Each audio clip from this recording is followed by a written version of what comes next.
player you've ever seen? Zidane, probably yes. What if the greatest footballer you ever watched wasn't the fastest, wasn't the strongest, didn't score the most goals, and wasn't even the player who touched the ball the most? Yet somehow, when some of the greatest footballers in history are asked one simple question, who's the best player you've ever seen?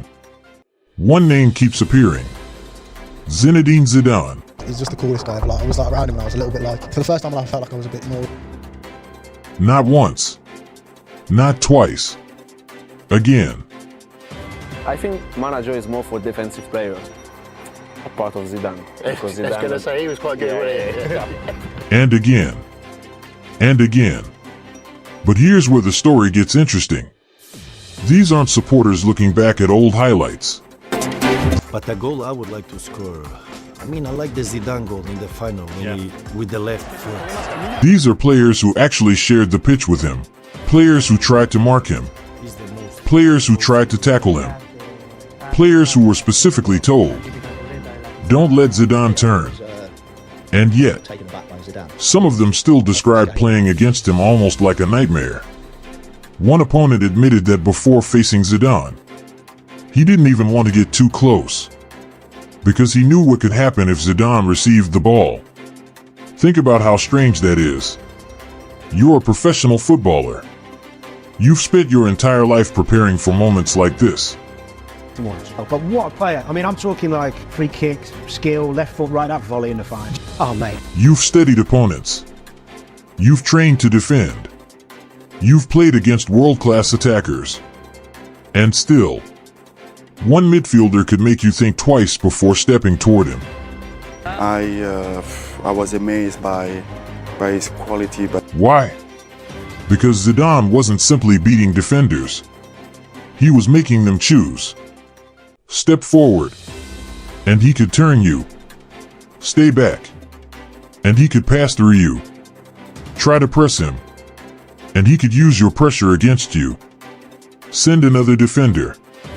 this is the reason why he's the greatest. And somebody else suddenly becomes free. There was no obvious answer. And that's what made him different. Because most great players have a weapon you can identify. Speed, power, dribbling, finishing. Zidane had something much harder to defend. Uncertainty. You never knew whether the next touch would be a pass. But I just think Zidane, what he did in the biggest moments, you think...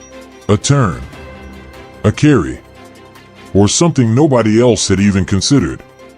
And the most frightening part? He didn't look rushed. He could receive the ball with two players closing in. Take one touch, and suddenly the entire situation looked completely different. The ball seemed to stay exactly where he wanted it. Close enough to protect. What he was like, special. Far enough to move. Always positioned for whatever came next. It looked effortless. But that effortless appearance was the trick. No, bueno, yo no es porque está acá presente, pero ya lo he dicho muchas veces, para mí él es uno de los más grandes de la historia. Siempre lo admiré, siempre me gustó. Lo seguí mucho en el Madrid. Because Zidane wasn't improvising as much as people thought. He was reading the game before everyone else. He'd already scanned the space. Already noticed the defender. Already understood where the next opening would appear. So when the ball finally reached him, the decision had almost been made. And that is why so many defenders remember the same feeling. Not that Zidane was impossible to tackle. Not that he was impossible to outrun. But that by the time you realized what he was doing, you were already too late. And this becomes even more ridiculous when you remember who was trying to stop him. World-class defenders. World-class midfielders. Entire teams built around stopping the biggest stars in football. And still, they couldn't find a reliable solution. Because Zidane had one ability that statistics could never properly measure. He could make an elite footballer doubt himself. And once a defender starts doubting his next decision, Zidane had already won. Best player you've ever seen? Zidane, probably yes. But that was only the beginning. Because the reason Zidane could create that hesitation so consistently wasn't just his technique. It was something far more physical, far more intelligent, and much more dangerous. Because Zidane wasn't just difficult to read. He was difficult to move. A defender could finally get close enough to make contact. ¿Quién es el jugador rival más difícil al que te has enfrentado? Zidane siempre me encantó. No he tenido suerte de jugar con él. Sí, pero con él me encantaría. And Zidane wouldn't panic. He'd absorb the challenge, protect the ball, stay upright, and keep going. That physical strength is one of the biggest things people forget when they remember Zidane. They remember the elegance, the roulette, the perfect passes, the first touch. But underneath all of it was a player who was incredibly hard to knock off balance. And that changed the way defenders could approach him. Because normally, pressure works. You get close. You make the player uncomfortable. You force the mistake. With Zidane, pressure could actually make things worse. The closer you got, the more dangerous his next decision became. Step in too quickly. He'd turn. Wait for him. He'd carry the ball. Send a second player. And you'd leave somebody else open. That was the trap. You weren't really defending one action. You were defending every possible action at once. And Zidane had the technical ability to punish whichever decision you made. But there was something even more important happening before any of that. He was scanning. Constantly. Before the ball arrived, he was already looking. Where's the defender? Where's the next pass? Where's the space? Who's about to close me down? So when the ball finally reached his feet, he wasn't starting the play. He was continuing a decision he'd already made. That's why his first touch looked almost unnatural. The ball didn't bounce away. It didn't sit awkwardly in front of him. It arrived, and immediately became useful. Close enough to protect. Perfectly positioned for the next movement. And that meant the defender had almost no time to react. Because Zidane wasn't taking one touch, then thinking about the second. His first touch was already preparing the second. And sometimes, that second touch was enough to eliminate an entire defender. But now comes the part that makes this even more terrifying. Because technical ability explains how Zidane controlled the ball. It doesn't explain why defenders seem to lose control of themselves around him. Why did defenders lose control around him? Because Zidane didn't just attack space. He attacked decisions. Imagine you're standing 5 yards away from him.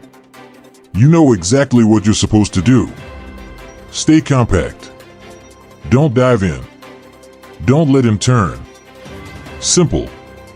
Until Zidane receives the ball. And suddenly he stops.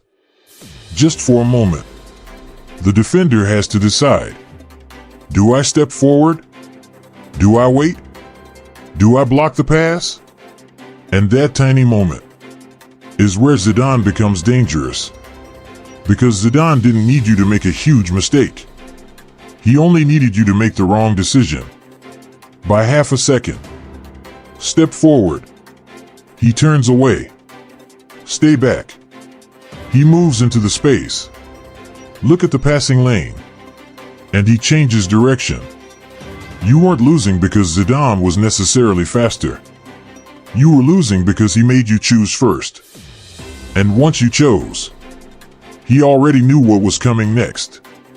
That's why some opponents describe the experience almost like being embarrassed before they even realized they'd been beaten.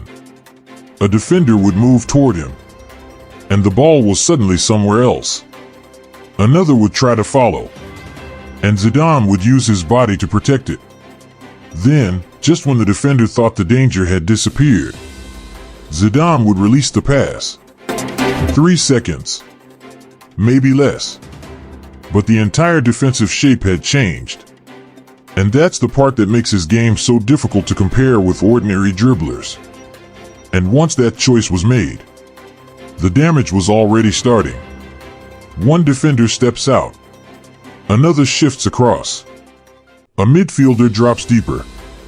A passing lane appears somewhere else. Suddenly, what looked like one player receiving the ball had become a problem for an entire defensive unit. That's why great defenders rarely describe Zidane as a player who simply beat them. They describe a player who changed the shape of the game around them. And the frightening part is, most of it happened before the ball even arrived at his feet. A shoulder movement, a change of pace, a tiny shift of balance. That's all. And suddenly, the defender was facing the wrong direction. The remarkable thing is that Zidane could do this without looking frantic. He looked almost bored, while everyone else was calculating the next 2 seconds. Zidane seemed to be operating 5 seconds ahead. And once that gap in thinking appeared, the match opened up. One defender beaten, another forced to step across. A midfielder pulled out of position. A passing lane appears. And suddenly, what looked like one player beating one defender became an entire attack. That's why stopping Zidane was never really about stopping Zidane. It was about preventing the chain reaction that followed him. And there was one thing that made that chain reaction even more dangerous. Because Zidane didn't need 90 minutes to take over a match. He only needed the moment. When the pressure was highest, that's when Zidane became something else. Because controlling defenders is impressive. But doing it when an entire stadium is waiting for you, that's different. The biggest players aren't remembered for what they do in comfortable matches. They're remembered for what happens when everything is falling apart. And Zidane understood those moments. 1998 World Cup Final. France needed him. Zidane didn't just participate. He changed the final. 2 headers. 2 goals. 1 World Cup. 4 years later, another stage. Another final. Real Madrid against Bayer Leverkusen. And this time, the ball came toward him from the air. Most players would try to control it. Zidane didn't. He waited for the perfect moment. Then hit it. Left foot. First time. Top corner. A Champions League final. Decided by one of the most beautiful strikes football has ever seen. And that's the strange thing about Zidane. He wasn't a player who needed to score every week. He wasn't obsessed with statistics. He could spend large parts of a match controlling tempo, moving defenders, creating space, and waiting. Waiting for the exact second when the game finally gave him an opening. Then, he took it. That's why his greatest moments feel almost inevitable when you watch them back. You don't see panic. You don't see desperation. You see patience, followed by absolute violence and execution. And it happened again and again. World Cup, European Championship, Champions League. Different competitions, different opponents, different pressure. Same player, same calmness, same ability to make the biggest moment look strangely simple. But there's a reason those moments kept finding him. Because Zidane wasn't simply waiting for opportunities. He was creating the conditions for them to appear. And that brings us to the part of his game that highlights can never fully explain. The thing his teammates noticed every single day. The way he could make the entire game slow down. That's exactly what Zidane seemed to do. Not physically. The match was still moving at full speed. Players were sprinting. Defenders were pressing. Midfielders were closing spaces. But when the ball reached Zidane, everything suddenly felt slower. And that was one of his greatest weapons. He didn't rush because he didn't need to. He could take the ball, lift his head, and wait that extra fraction of a second. That fraction was enough. A defender moves. A teammate starts running. A passing lane appears. And suddenly, Zidane sees something nobody else saw. That's why teammates trusted him. When the game became chaotic, they looked for him. Because giving Zidane the ball wasn't simply giving it to your best player. It was giving the team control. He could take a difficult situation and make it manageable. Receive under pressure. Turn away. Move the ball. Slow everything down. Then, without warning, accelerate. That's the contradiction that made him so difficult to defend. He could make football look incredibly slow backslash, and then explode through the smallest opening. And that first touch was the bridge between those two worlds. The ball arrived, and Zidane already knew where it needed to go. That's why players described his touch almost like the ball was attached to him. It wasn't magic. It was precision. Every movement had a purpose. Every touch prepared the next one. And because he was always preparing the next action, he rarely looked like he was reacting. He looked like he was commanding. But control wasn't the only thing Zidane had. There was another weapon defenders remembered. Something that became obvious the moment they tried to get physical with him. Because elegance can fool you until you try to move him and realize he's much stronger than he looks. That's the part people forget. Because Zidane moved with elegance. But he wasn't fragile. Put a defender into his back, and he could hold his ground. Try to knock him off balance, and he would stay upright. That strength gave him another advantage. He could receive the ball under pressure, protect it, and still find the next pass. So now defenders had a problem. They couldn't simply outmuscle him. They couldn't easily outthink him. And they couldn't afford to give him space. Every solution created another problem. And eventually, that pressure became psychological. Because the defender wasn't asking, "Can I stop Zidane?" He was asking, "What happens if I try?" And that question was already dangerous. Because Zidane's reputation entered the pitch before he did. Defenders already knew what he could do. So when he received the ball, they couldn't simply react. They had to anticipate. And that hesitation was enough. One step forward. Zidane turns. Stay back. Zidane carries. Close the passing lane. He finds another one. There was no perfect answer. And that's what made him different. He didn't need to dominate every second of the match. He only needed one moment. When the defender wasn't completely sure. One moment.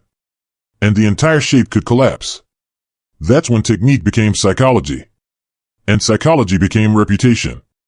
Because once enough elite players experience the same problem, the reputation follows you onto the pitch. And decades later, that reputation still hasn't disappeared. And decades later, that reputation still hasn't disappeared. You can argue Messi had greater numbers. Cristiano Ronaldo had greater longevity. Ronaldinho was more spectacular. Ronaldo Nazario was more devastating. Those debates will never end. But Zidane's greatness was never about winning every statistical argument. It was about something harder to measure. The feeling that when the ball reached him, something extraordinary could happen.